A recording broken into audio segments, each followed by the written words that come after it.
Welcome to our channel. Today we how to invest with Discover Financial Services step by step clearly.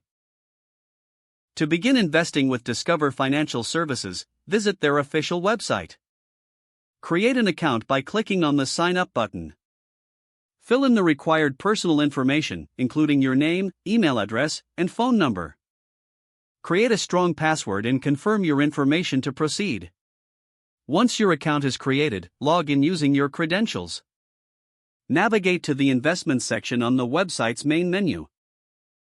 Review the investment options available, such as stocks, bonds, and mutual funds. Select the account type that aligns with your investment goals, such as an individual or retirement account. After choosing an account type, you will need to complete the application. Provide any additional information needed, including financial details and investment experience. Review all terms and conditions before submitting your application.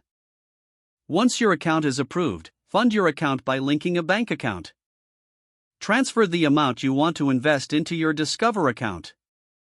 With funds available, explore different investment options tailored to your risk tolerance. Utilize the research tools provided to assess potential investments. Make your selections based on informed decisions. Submit your investment orders through the platform. Track your investments regularly to monitor performance and make adjustments as necessary.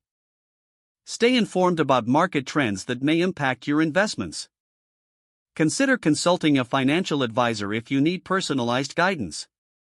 Continue to educate yourself about investing strategies and financial planning.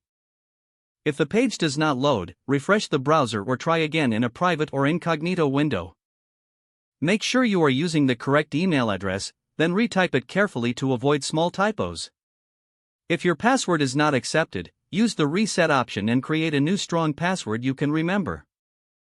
Check your spam folder for verification or security emails, then complete any requested confirmation steps. Enable two-factor authentication if available to improve account security and reduce unauthorized access risk. After signing in, review your profile details so your contact information and settings are accurate and current. If you see an error message, note it down and try again after restarting your device and internet connection. Don't forget to like this video and subscribe to our channel for more step-by-step tech guides.